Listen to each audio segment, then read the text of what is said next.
At 4 in the morning, I stood in my driveway, snow swirling around my boots, and stared at the empty space where my plow blade was supposed to be. Not misplaced, gone. Vanished. Just bare steel brackets, a few drag marks half swallowed by 18 inches of fresh lake effect, and a pit opening up in my stomach. That blade was custom, cost me $3,000, weighed as much as my cousin's ATV, and was the only thing standing between our whole street and days of being completely snowed in. Folks call me Marcus Yates.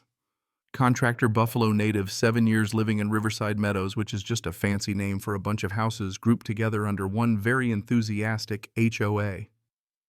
Every winter for 6 years, I was the guy who fired up his F350 before sunrise to plow Pinewood Drive and 3 connecting cul-de-sacs, no pay, no HOA check, not even a Starbucks card at Christmas.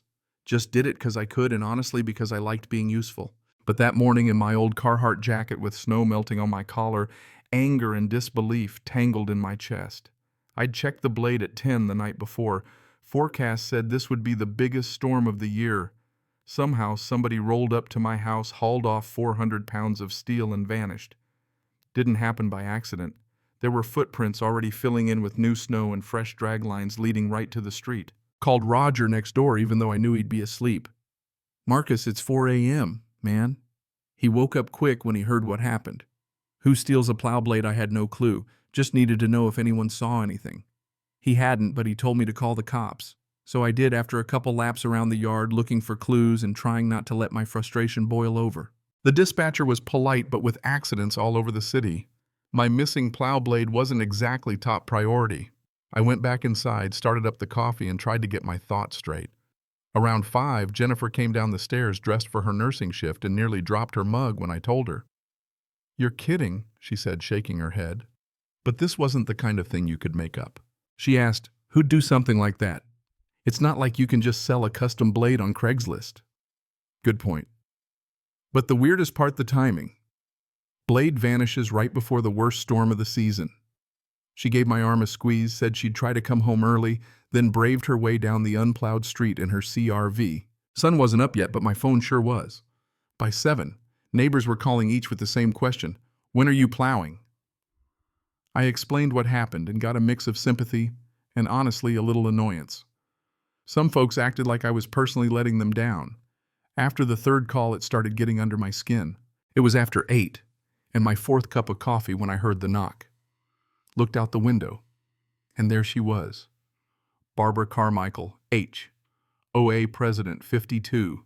Haircut sharp as her voice, dressed like she was about to host the evening news. Clipboard tucked under her arm. She didn't even bother with small talk. "Good morning, Marcus.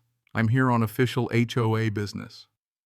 She'd gotten complaints, surprise, surprise, about the street. Told her about the theft. She hardly blinked. "That's unfortunate, but it doesn't change the rules. Residents must maintain safe access." She even scribbled a note about my trash cans being visible in a blizzard. She left, but as she loaded her white Lexus, I caught a glimpse of something big and metallic under a tarp in the back. My heart started racing. Couldn't prove it, but gut instinct has never led me wrong. Ran out, but she sped off, wheels spinning in the snow. Police showed up later. Officer Patterson, tired but fair, listened to my story, looked over my truck, jotted notes. I mentioned Barbara, the tarp, the attitude. "Suspicious isn't probable cause," he said, but promised to check it out. Suggested cameras for the future. While I was calling rental shops, everyone closed or sold out. Neighborhood Facebook went wild. Posts, comments, half defending me, half jumping on Barbara's bandwagon. She put up some long-winded post about community safety and the need for professional snow removal.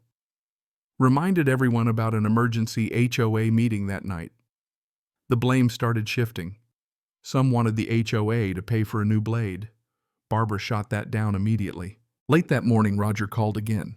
He'd seen Barbara heading toward the neighborhood storage units. I didn't even think. I just grabbed my jacket and drove. There she was at Unit 23, struggling with something heavy behind her SUV. It was my blade, no doubt. Bright yellow-orange strips, custom mounts. She spun around when she saw me. Eyes flickered through guilt, anger, then that defiant tilt of the chin. "This is HOA property," she said. "We purchased it to ensure reliable snow removal." I pulled out my phone, told her I had receipts, Serial numbers, everything. She tried to bargain, even threatened me with HOA violations if I called the cops. You don't want to do that, Marcus. I was done with her games. Dialed 911. Officer Patterson showed up, listened to both sides, looked at my photos, checked the serial number. Barbara had nothing. No documentation, no explanation for why she'd moved it in the middle of the night. He arrested her for theft. She hissed at me about retaliation violations lawsuits. Didn't care. I just wanted my blade back.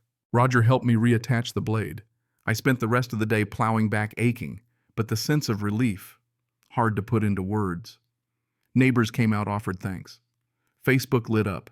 Jennifer had chili waiting when I got home. She couldn't believe the drama. Barbara arrested. Yeah, that's Riverside Meadows for you. It didn't stop there. Barbara went on the offensive, emails, violation notices, even tried to paint me as abusive and dangerous. The fines started: truck parked on the street trailer, 2 big garbage cans out, Christmas lights too bright.